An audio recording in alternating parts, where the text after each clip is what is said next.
RC.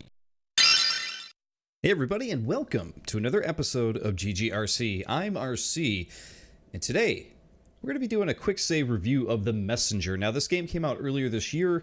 I believe I actually got a request to check this game out back then, but at the time, busy, didn't have, the money to put towards it at the time, kind of forgot about it. And then around Thanksgiving time, they do the Black Friday deals on Steam, and I saw that this game was on sale, and I was like, you know what? I've heard a lot of great things about The Messenger. Let's give it a shot. And I got it, and I am not sorry at all. I can let you guys know up front, if you're looking for an endorsement of this game, that's what this is going to be about, because this game is awesome. Let's just jump right into it here. The game is interesting because I am about... I guess you could say I'm exactly halfway through it, because what ended up happening is I found out that this game starts off as a regular 2D platforming action game, sort of like a Ninja Gaiden type of game. And you play through, as you can see, about 3.5 hours. For me, it's probably more like 4 hours because I died a few times here and there. I don't know if it actually tracks that time or not. But I did die on some of the bosses and stuff like that. So you actually run through half of the game in this just like easy linear, not easy, but easily pathed out linear progression. And then out of nowhere, they're like, hey, now it's a Metroidvania style game. And I was like, what? So they actually reuse all of the old areas from the game in this Metroidvania part of the game. So what we're going to do here is we're actually going to start a new game so I can show you what the crux of the first half of the game looks like. So we're just going to go, I already have RC with the letters. Let's go with my fun Quake version. There we go. So you see here, there is actually some story that goes on behind The Messenger. What I love about it is that it starts out super serious. Another day and still no sign of the so-called Western hero. So it's fabled that there's a Western hero. We're going to kind of blast through this real quick so you guys can see the gameplay. But they do present a story here for you. So there's supposedly a prophecy of a Western hero that is supposed to show up and carry a message through time itself. And here we go. You could say they do an amazing job of making this game look like an NES game, and that is the thing that really caught my eye. I mean, this looks like Ninja Gaiden, doesn't it? But the one thing I can say is, from my experience playing the old Ninja Gaiden games, that this game plays a hell of a lot tighter than those games did. I can't say that I'm the biggest Ninja Gaiden fan. I played through the old ones on the NES and whatnot, and that's really where my experience stems. But it works out because it seems like a lot of people have that same experience, and this game obviously has those same NES-style graphics here. This is one of those old, period-style games, period piece-style games that actually, I feel like, accurately represents, that 8-bit look. Of course, you're going to tell it's a little bit more stylized than you might get on 8-bit. It might be more later 8-bit games on the NES and, more into the SNES stuff. But they do a really, really good job of pulling that all together. And we're actually not going through a lot of this dialogue here, but I can tell you that the writing in this game is very clever and very funny. Once you get past this part that's super serious, you run into a shopkeeper, and we'll start talking to him in just a second here. But he is hilarious. He tells silly stories. He pretty much makes fun of you all the time. There you go. He's telling you, don't go, you're not ready yet, but we're foolhardy. We're just going to go for it anyway.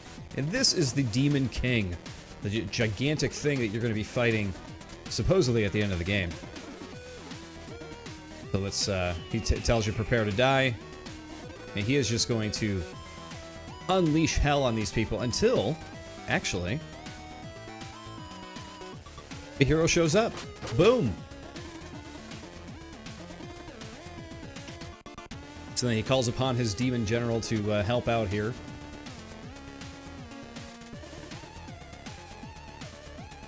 So now they disappear. And after a quick chat here, we start our adventure. The Western hero? Something like that. To be honest, I got here way too late. You look like the most capable around here. I have a task of the utmost importance for you. Take this scroll and carry it across the island. So keep that in mind, because you get handed a scroll at this part of the game, and I don't want to spoil it for anybody, but things get kind of crazy at the midpoint of the game where I just left off. Like I said, I really don't want to spoil it for anybody because the reveal of what happens and what turns it into a Metroidvania game is super clever and super fun. Alright, here we go. We're going to start our adventure here. So we're in Autumn Hills. This is, like, honestly the easiest level of the game, but I think it also gives you a really good idea of what to expect from the rest of the game. It's basically this, but then it gets harder. And the funny thing is I played through what the hardest areas of this game already, so blasting through this is probably, at least hopefully, a cinch. Hey, you know, famous last words, right? You also get a lot of upgrades throughout the game, too. That's the one thing I'm not used to right now, because I'm looking up in my top bar where my name is, and I'm like, oh boy, there's, like, I got less health, there's no upgrades. It's kind of silly. Always weird starting a new game that you put some time into and have upgrades only to, you know, in that new game see that none of those upgrades are there. You actually collect these little shards here. And what those shards do is they let you buy stuff from the shopkeeper, whom we're about to talk to here. So these little points are save points, but then you get a door. When you go in through the door, you end up in this place, which is the shopkeeper's area. Let's have a chat with him here, shall we? Ah, the messenger. I wasn't expecting you so soon. What is this place? This is the shop. Doesn't look like a shop. Do I look like a shopkeeper? Anyway, so I'm this mystic character who will be mentoring and supporting you on your epic quest to save the world. All you need to do is take the scroll to the top of a faraway mountain where 3 sages from my order will be waiting for you. Your order? Slow down. That was way too much text for one dialogue box. Look, just keep going eastwards and make sure you grab all these time shards you see lying around. You can use them to upgrade your abilities and artifacts. First one is on the house. Enjoy. You get something called the climbing claws, which help you climb walls. Need anything? So at this point, we can actually check out the upgrade area. So here, you can see you can get all kinds of upgrades from upgrading projectiles, which you do eventually get ninja stars. You can get life upgrades. You can get change what enemies are going to drop when you shoot them and everything. So like we can actually grab this one right now. This is HP +1. Concealed arm guards make you more resistant. So you'll see one of the green bubbles in the top left. We'll get an extra one there for upgrading that. And there we have it. But of course, when you're chatting with this guy, you have the option of going through and chatting about all kinds of silly stuff. And every level, he'll actually tell you a new story, too. And the stories, they border on being completely silly to actually being, like, really cool fables, you know? You'll actually listen up to the fable, and by the end of it, you're like, oh, that was a really good story. But then they always have witty banter after it, too, and it's always funny. Like I said, the writing in this is really, really good. If I had to critique the writing a little bit, it might jump the shark a little too much because it does mention like gameplay stuff and that kind of thing, and it breaks the fourth wall just a little bit, but it's forgiven because the rest of it is just so funny and so good. So here, let's chat with him about the climbing claws here. So, climbing claws. Oh yeah, you can press against walls to cling to them and climb at your leisure. Makes sense. The way everything looks just felt like I should be able to do that. Yes, that's why John Gaiden invented them decades ago. Who's John Gaiden? Never mind, just an acknowledgement I needed to get out of the way. I don't get it. Some will. So, pretty funny. Let's see what is this place as well. Seriously though, where are we? Curious, are we? In time. You will come to realize that the question is not where, but when. And they're both like, what? What? That's it? Listen, I know you're still new to this, but you have to be pretty naive to expect anything other than cryptic information so early in your adventure. Wouldn't you rather go back into the action anyway? Just buy a health upgrade or something and be on your way. So, see, breaking the fourth wall every now and then, but again, funny writing, so it doesn't really bother me all that much. Kids these days. So we'll actually hold off on the story for now, and we'll take off and go continue our adventure, as he says. So, as you can see here, now we can climb.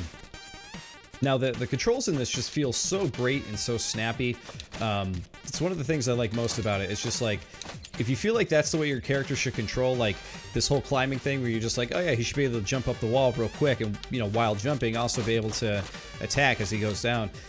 All of these things work. It's like they thought of everything, and it just, I don't know, to me, it feels really, really good.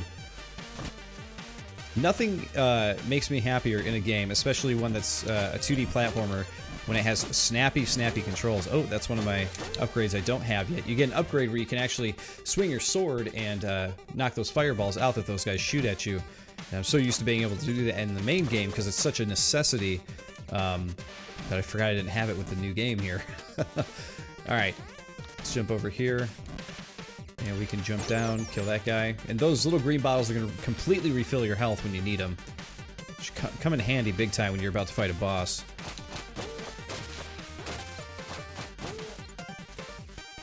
On and on we go. So yeah, the funny thing is as I was saying, this level really is super easy. Like, I'm playing it right now.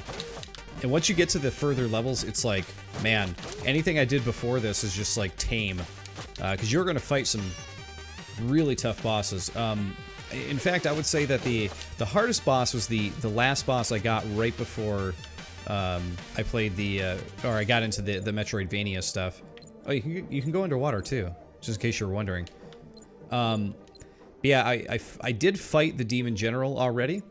And his fight was really tough for me. I died quite a few times, but then once I figured out what the secret is, which if you guys ask in the comments, maybe I'll tell you, but because I don't want to spoil it here in the video. But the secret, once I figured that out, it made it a hell of a lot easier, and it was very obvious. Like, once you figured out what you should be doing during these boss fights, that's what makes them a lot easier.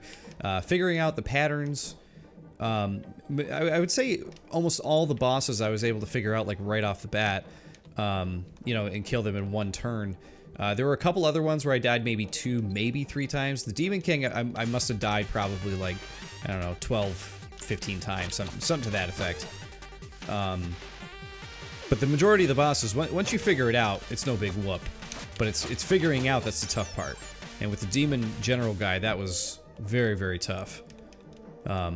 But again, it's one of those things, once you figure it out, you kind of kick yourself and go, why didn't I do this before? And who knows, it could be a day thing too, right? It could be, today I'm just feeling tired, right? let's blame it on being tired and not getting enough sleep. That's the way to do it. Okay, back up here. Enemies do respawn just like they used to do in the NES games as well. So you're going to find out that, you know, you kill the enemy and then you go off screen for a moment and you'll come back and the enemy is back. Which is kind of interesting. I kind of forgot about all of that. See these fireflies? These fireflies actually come into play later in the game, which I will show you once we switch back to our other game. Let's do another upgrade here. So we could do a range attack, which is the Kai, or the Ninja Star. Here we go. This is to destroy the enemy projectile, so I want to grab that. We can actually grab both of these. Okay, cool. And we'll take off. And let me go back in here, because I want to point this out too. The music of this game is awesome, but the music, especially in this shopkeeping area, I find myself humming this at work. And there's a part where it kicks in too. We'll wait for that here just a second. By the way, you can't open that cabinet just yet. He won't let you, but you do get to open it eventually.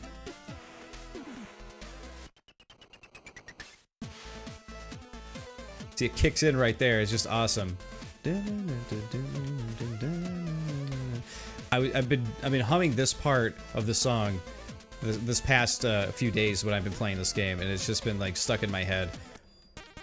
But whoever composed the music for this game did an excellent job capturing the feel of the NES MIDI tracks that we used to listen to all those years ago. I was very, very impressed playing this game because not only do they get the music right, they get the graphics right. Of course, the feel is going to be updated. There's going to be a lot of, you know, quality of life changes when it comes to a game. Here we go. See, we can break those projectiles now. There's going to be a lot of quality of life updates for a game that's trying to be an NES game, but in 2018, you know. It's just the way of things. And they do an excellent job making sure that they retain the feel of an NES game. Because this game is one of those games where I'm playing it thinking like, man, I really think I could have, like, saw myself playing this back then when I was a kid. Alright, there are collectibles in this game, too. Of which I know that there's one up there because I can see the little arrow. Actually, I apologize, my webcam's kind of blocking it. But there's this little circle with an arrow on it, and you collect these, and if you collect all, I think there's like 40-something of them. If you collect all of them, I guess you get to open up this secret special chest that's in the shopkeep area, and we'll check that out when we go to the shop one more time. Just so you guys have an idea of that. Maybe we'll actually go after that in our other game. There's a save point. Just keep on collecting shards here. These little green guys are not tough to deal with in the least, I gotta say. I don't remember how to get up there. Oh well, no big deal.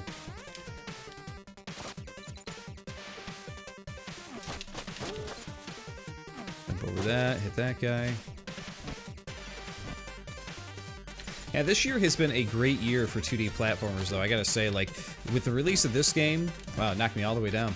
The release of this game and Celeste both this year, man, like, people who are into 2D platformers got spoiled, I gotta say. Celeste is a must-play game, and this also a must-play game. And I'm sure there's a game I'm not even thinking about either. Alright, so here's the emblem I was talking about here that I'm swiping with my sword. The little circle with the triangle in it. We're gonna go down, and we'll grab one of these just so you can see what I'm talking about. So that swings that way.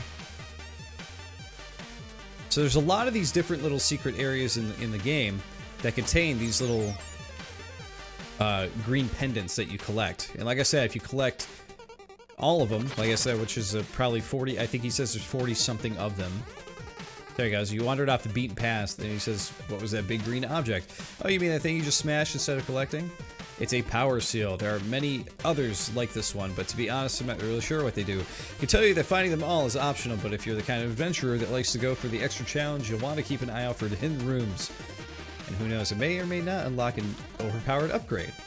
Anyway, I'll be in my shop. And the shopkeeper gets more snarky as the game goes on, too, which is really funny. Snarky characters in games can be tough because you gotta make a character likable at the same time. And sometimes characters are so snarky in games that they're just not, likable. But I really like the shopkeep guy, especially once you find out who he actually is later in the game. There's a reason he exists, and there's a reason why he's kind of snarky. It's pretty great. But who would have thought? An NES-style game with an actual story. Surprising. Alright, keep climbing. And I like that they put little areas in there like that, too, that are just fun. It's like, here, just climb this big thing because it's fun to climb in this game. Because it really is just, like, fun to do stuff in this game. Like, everything you see doing here, jumping, you know, swinging your sword, it's all fun. Okay, we're right before the first boss here, so we're gonna go in, and we're gonna see if we can get any more upgrades. See, this is a chest right here. He says, what's with the big mysterious chest? It appears when you smash your first power seal. So, you need to smash 44 seals to open it. So it sounds like there's 45 of them. I knew it was in the 40s, I could not remember the number. So we do have another upgrade here. Press A while being knocked back to do an air recovery jump, which is definitely helpful. But we can actually chat with him about the level boss, too. So it says, looks like you're almost at the end of this area. Did I forget to mention there was a giant leaf monster guarding the exit? You did. Haha! That look on your face. Don't worry, my dear adventurer, leaf monsters only come out during a full moon. Oh, it is a full moon right now. Yes. Oh, that's... I didn't mean to... Well, good luck. He just leaves you to it. Which is pretty great. So we head through. Let's go take out the leaf monster guy. This boss is a little bit of a pushover from what I remember. Watch, I'll probably die first chance I get here, though. Look at the animation, though. The fun NES animation of this, like, tree guy showing up. Alright, so you can only hit him when his leaves are gone. But you gotta provoke him to throw his leaves. That's the whole thing. Alright, what happens here? Oh, that's right. Okay. You gotta forgive me. It's been a little while since I fought this guy. But you can see he's already blinking like the old bosses used to do. I think that was probably more an arcade thing, but still pretty cool. Oh, geez, I am not taking my time here.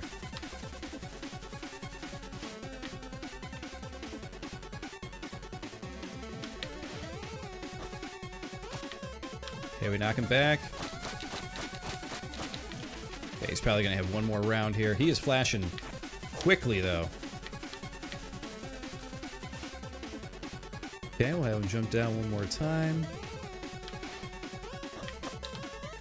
Throw those leaves. There we go. And he's done. Like I said, not a tough boss, but I think he's a great introductory boss, to be quite honest. But you could expect many more of those bosses throughout this game. Because there are a lot of bosses. Do you guys miss bosses in games? Because they're back. They're back in this game. There we go. We are now in the temple level. So there you go. I think that gives a really good idea of what the normal platforming is going to be like in this game. The normal action, the normal platforming, the normal combat. That's what this game is. Oh man, that didn't work out at all, did it? We do not get to play through the temples. And there's a reason for that. There's also these little guys that you apparently need to find. I've only found one so far in the adventure, and I think that's because once it turns into a Metroidvania, you have the chance to find the other few that are in the game. But anyway, this guy says he's a Bobekin, I guess is how you say it. But either way, he's kind of hanging out. He's like this super cute little thing, and you got to find him. We're gonna pass through this real quick. Grab these shards, or at least one of them. Nope, we got a skeleton to deal with. This is like the creepy area. So we'll get to one more save point here. And we'll go check out the other version of the game, I guess we could call it. So the other cool thing is if you hit those fireballs, you can use those fireballs as leverage to get up too, because whenever you hit these candles or anything that you can hit in the air, you can keep yourself airborne for a while without hitting the ground, which is really cool. But if we head this way, oh yeah, this is another thing you're going to find too, are these gigantic time shards. You just get to hit these things as much as you want. You get a crap load of time shards to spend, which is really, really cool. Alright.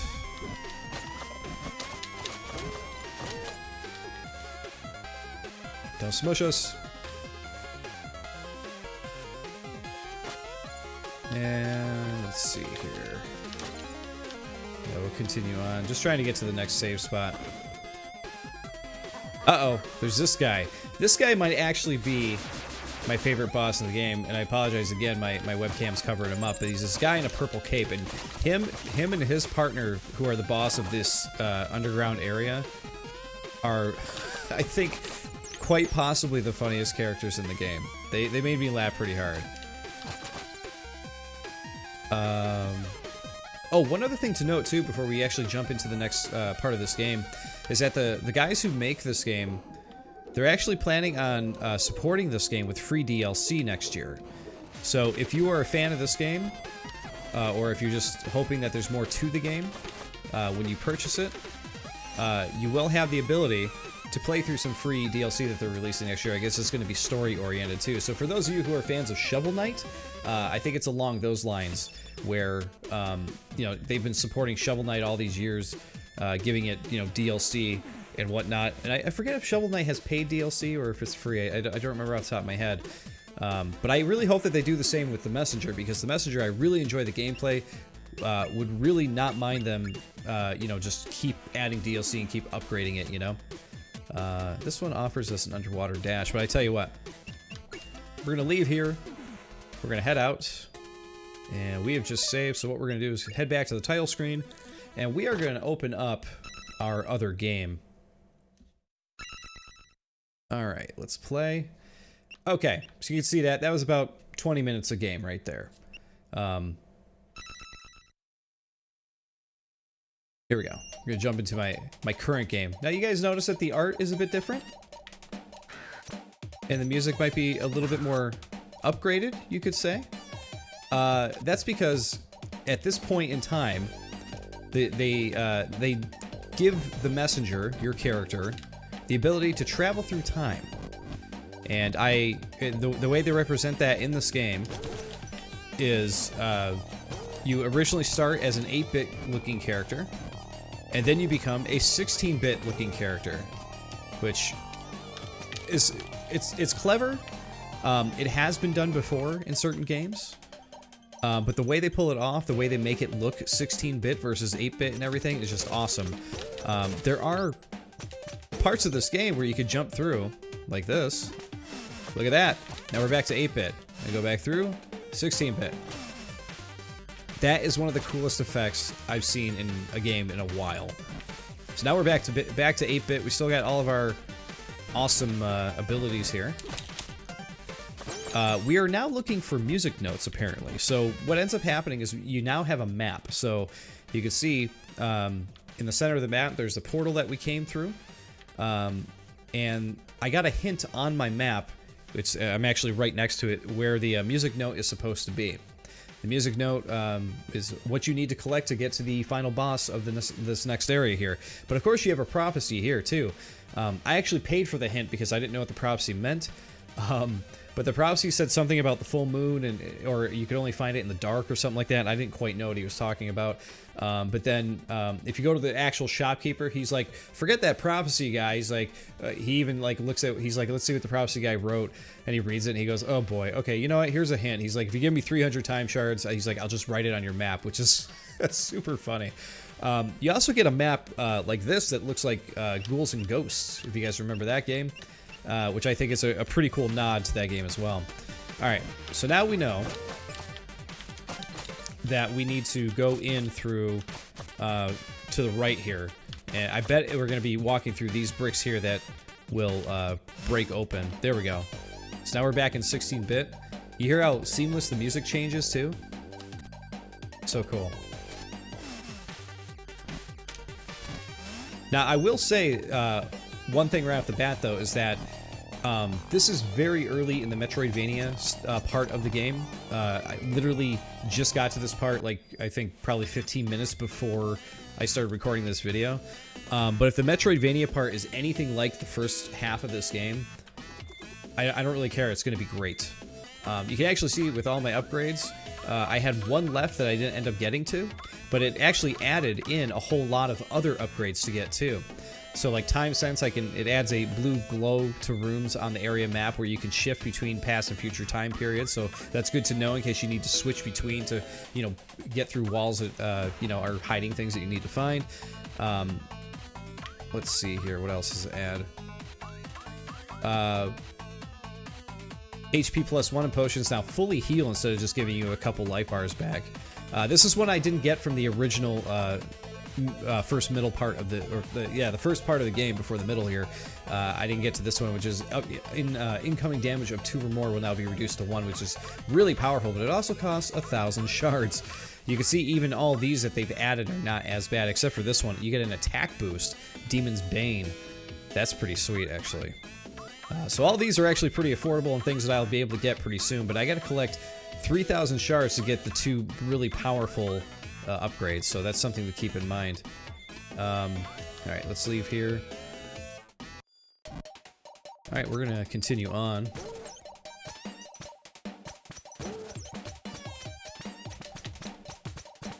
I also like that the enemies get a slight bump up in graphic fidelity too when you switch over. There we go. Alright, we got all these guys here. How do I get over to that guy? I feel like I gotta time travel again. That's okay. Yep, there we go.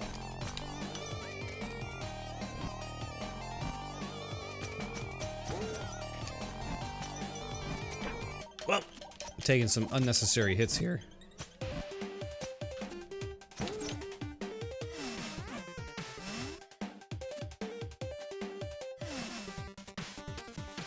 Not sure if we had to do that. We must have had to. They must have put it there for a reason. So, oh yeah, so that we can be 16-bit here. Because we would have been 8-bit there otherwise. So if we go through here, yep, that is... The bottom part's now open. Alright. So you can already see the way that they're adding like a little bit of a puzzle type of thing to all of this, you know, which is kind of cool. But if I go up there, then I have no way of actually getting through. All right, so we got to go up and drop through. There we go.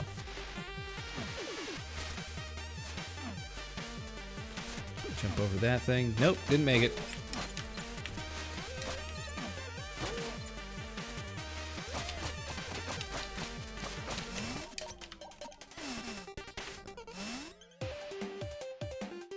Okay. Then we gotta jump through here. There we go. Okay. There's a save. Whoa.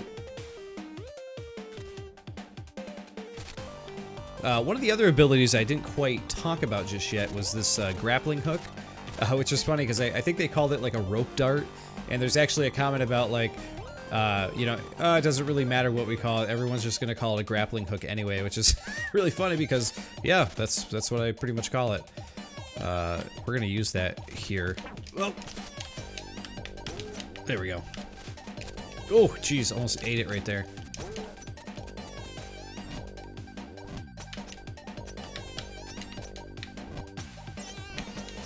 There's a little bit of health. Okay.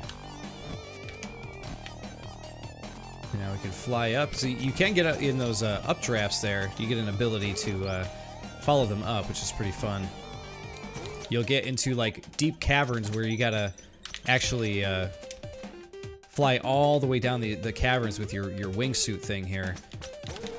And those are simultaneously kind of like nerve-wracking, but also super fun.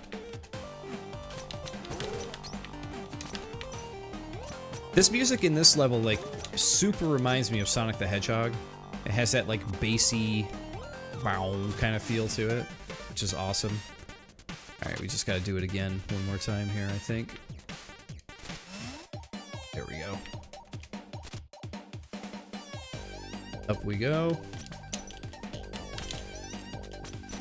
There we go.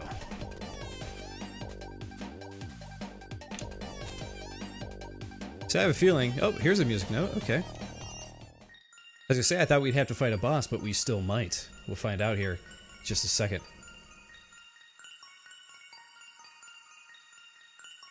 Well, quite a celebratory part here. Getting the music note. You got the Key of Hope. Materialized from the repeating intentions of countless villagers, wishing their messengers well over past cycles, is one of the notes needed to create a melody that will break the curse.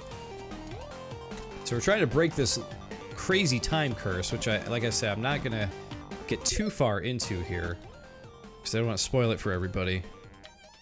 But it is really, really interesting the way they go about it here. Alright, we gotta actually... Oh, I gotta go back that way, but I don't know if I can.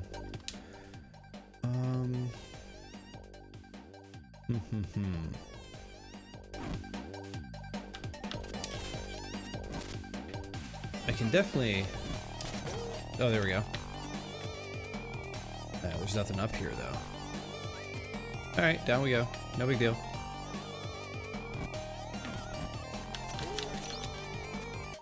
Oh, we didn't really use our ninja stars yet either, did we? There we go. Boom. Now you can say you've seen it. Alright. Yeah, we're gonna head this way. There's another save point, and then we can... Oh, just made it.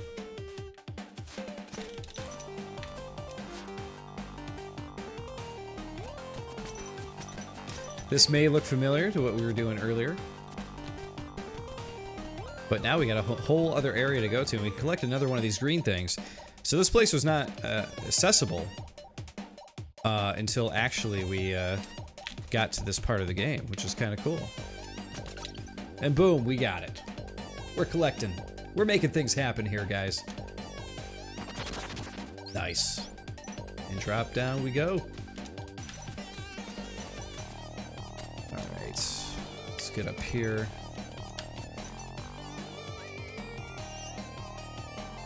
See what the shopkeep has for us. Oh, that's really funny. Okay, we'll talk about that in just a second. No upgrades. What he did, the shopkeeper, he used to have a closet here which you get to open up after the midway part of the game, but now he turned it into a jukebox. So he says, what's that? Oh yes, the jukebox. Jukebox? Silly name, huh? I brought it back from one of my journeys through time back in the day. Not sure what it's for, but it sure looks pretty cool. So what happened to the cabinet? Oh, I teleported it somewhere else since we didn't need it anymore. Where is it now? That's something you may or may not find out later. And now we have the jukebox. Play your favorite tune in the shop or access it through the pause menu to change a level's track. So that's kind of cool. Well, I don't want to change it. I want to keep... I love the shop music. I'd rather just hold on to that.